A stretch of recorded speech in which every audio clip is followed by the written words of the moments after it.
It began as a sequel no one thought could top the original, yet somehow it did. Scream 2 wasn't just another chapter in the saga of Ghostface. It was a sharper, louder, bloodier reflection of fame, fear, and the cost of survival. A movie about movies, murder, and the terrifying idea that the spotlight can kill you.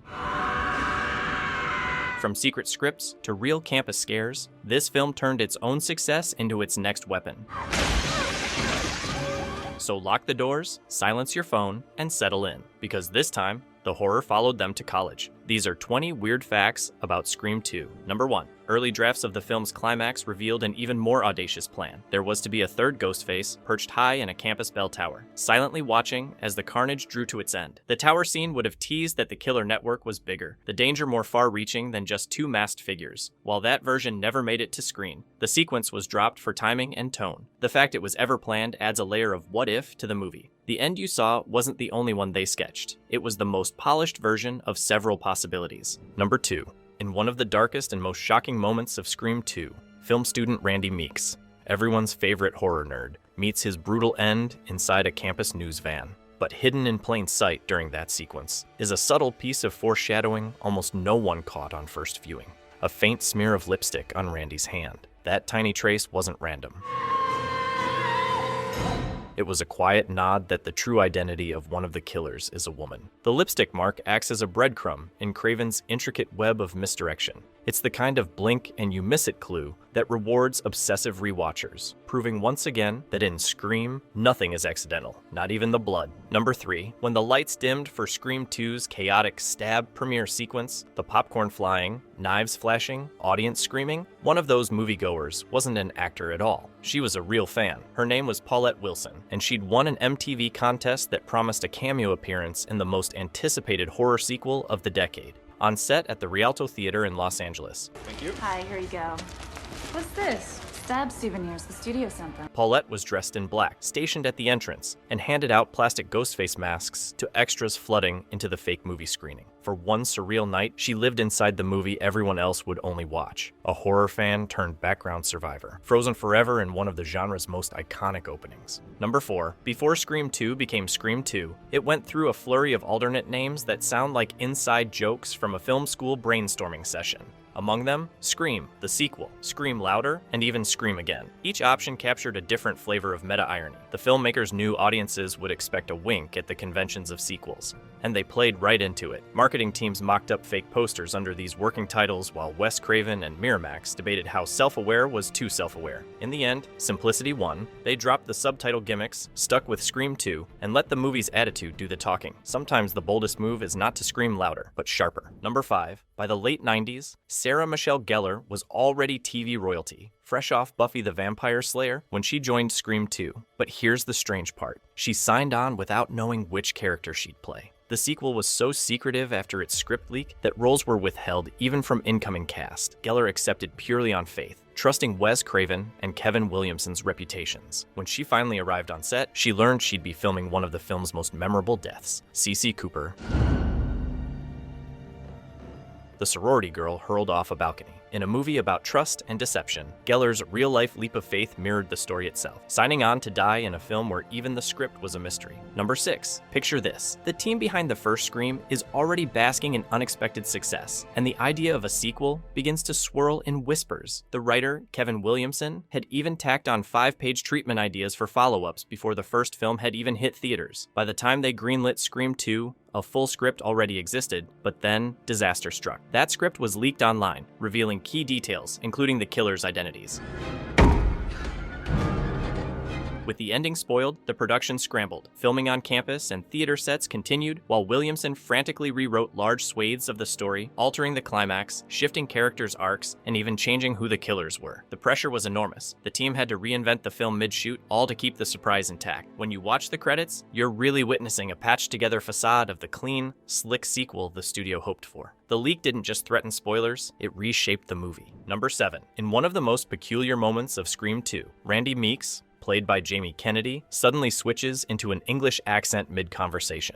It wasn't scripted, it wasn't planned. Jamie later admitted he had no clue why he did it, saying, "I just did it in one of the takes." and was shocked to see it make the final cut. According to crew commentary, the accent was Kennedy's impromptu impersonation of a line producer who had a thick British accent. You can't ignore it. I know, Sid, and I don't want to go back there again.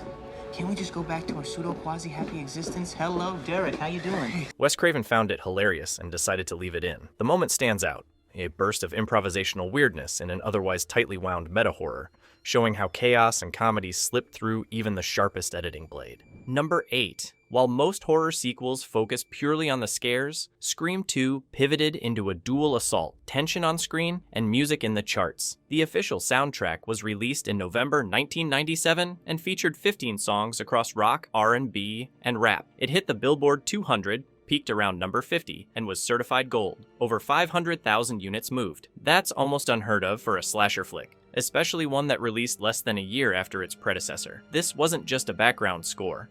It was an invasion into pop culture, a marketing arm as potent as The Mask and The Knife. When the credits roll and the track plays, you're not just leaving the movie, you're carrying it home with you. Number 9. Scream 2 nearly fell victim to Hollywood's biggest horror villain, the ratings board. The MPAA demanded heavy cuts, calling the sequel too gory, too sadistic, too real. Wes Craven, no stranger to censorship battles, devised a brilliant act of misdirection. He intentionally submitted an extra-violent decoy cut filled with exaggerated gore, lingering shots of the opening stabbing, extended throat slashes, even bloodier death scenes, knowing it would be rejected. Wouldn't do that if I were you.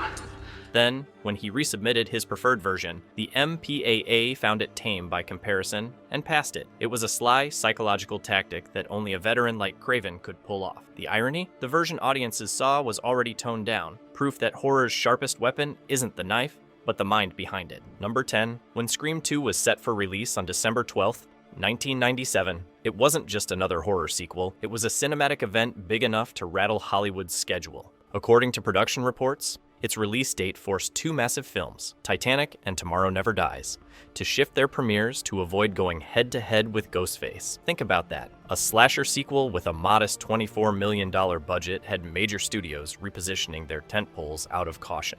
It was proof of just how powerful the Scream phenomenon had become. And abandon him.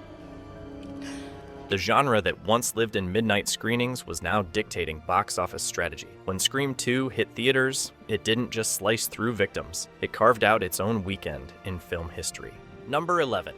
In the opening, stab, premiere sequence of Scream 2, eagle-eyed viewers can spot a strange timestamp hiding in plain sight. On the glass of the theater's ticket booth, the digital display reads April 12th, 1997, 9:50. That tiny date has nothing to do with the story. It was accidentally filmed during one of the movie's earliest shoots. The story is set months later, but the prop's internal clock had been left unchanged, marking the real day the scene was shot. In the rush to finish filming only 6 months after the first movie's release, no one noticed. It's one of those blink and you miss it details that perfectly sums up Scream 2's chaotic schedule. Real time bleeding into real time. Number 12. The terror in Scream 2's phone scenes wasn't entirely scripted. Voice actor Roger L. Jackson, who provided Ghostface's sinister voice, was patched into the actor's phones during filming, live and unseen. Instead of reading from the page, Jackson improvised, sometimes whispering new lines so disturbing they froze the set. One of them, "Have you ever felt a knife cut through human flesh and scrape on the bone beneath?" was pure improv and made the final cut. Anything, am I?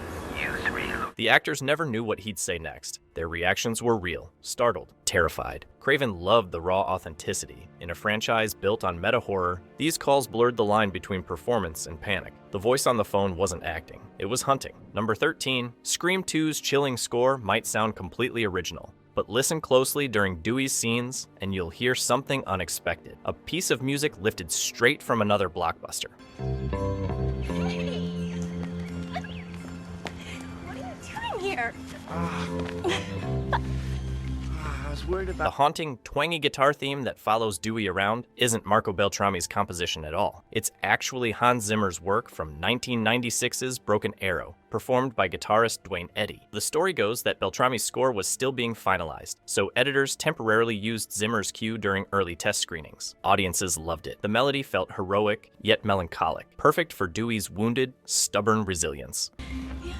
I heard about what happened when I was on the next plane. Can we talk? Yeah. When reactions came in, the studio decided to keep it, so every time Dewey limps into frame, you're hearing the ghost of another movie echoing through Scream 2's veins. A haunting crossover born by accident. Number 14. Sharp-eyed viewers might notice a familiar face among the film studies students dissecting horror sequels early in Scream 2. It's Joshua Jackson, years before Dawson's Creek made him a household name. He's uncredited, sitting casually in the front row, tossing out lines in a class discussion about whether sequels can ever surpass the original. Ironically, that very argument defines Scream 2 itself, a sequel daring to outsmart the film that birthed it. All right, okay. House 2, the second story.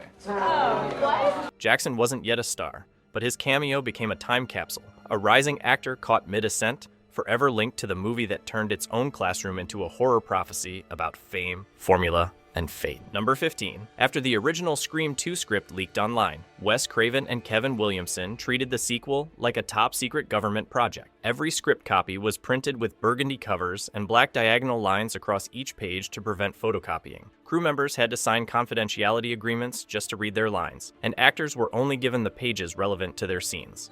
I couldn't have possibly done this alone. Any stray script pages were immediately collected after filming. Some crew joked that it felt less like making a horror movie and more like working for the CIA. But the paranoia worked. By the time Scream 2 hit theaters, no one truly knew the ending.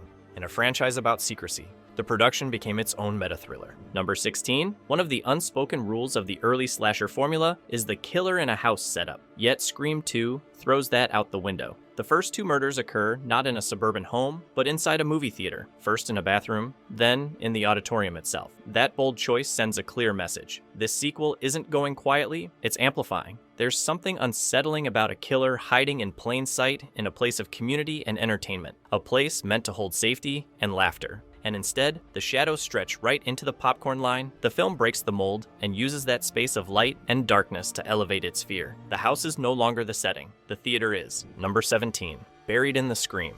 Two-screenplay is a note that has since become legendary among horror fans.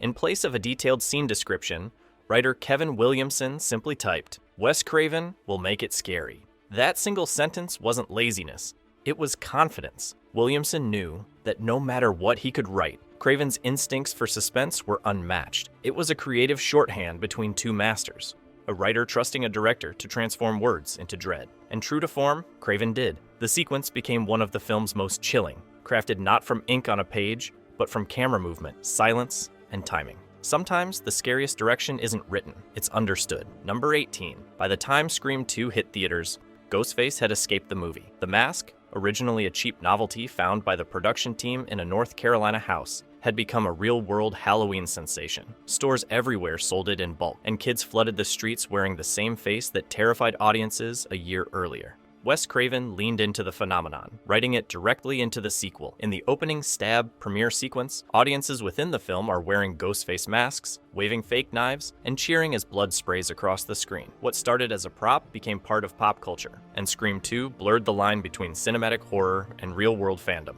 The killer's mask had become everyone's costume. Number 19. The peaceful, sun-drenched campus of Scream 2's Windsor College isn't a Hollywood set. It's Agnes Scott College, a historic women's college in Decatur, Georgia. Its ivy-covered halls and Gothic architecture became the eerie playground where Ghostface stalked his prey. Students watched as their quiet quad filled with fake blood, police tape, and late-night lighting rigs. The college has long been a favorite for filmmakers. The Blind Side, Fried Green Tomatoes, and Driving Miss Daisy were also shot there. Its elegant facades hide a cinematic split personality. By day, academia. By night, terror. During Scream 2's shoot, Agnes Scott became more than a college. It became the scene of a massacre disguised as higher learning. Number 20. After the explosive success of Scream in 1996, Hollywood was hungry for a sequel, and not just the studios. Rumors spread that rising filmmaker Robert Rodriguez, fresh off Desperado and From Dusk Till Dawn, had been approached to direct Scream 2. It made sense. Rodriguez had style, grit, and a flair for ultraviolence that fit the franchise's sharp edge. But when offered,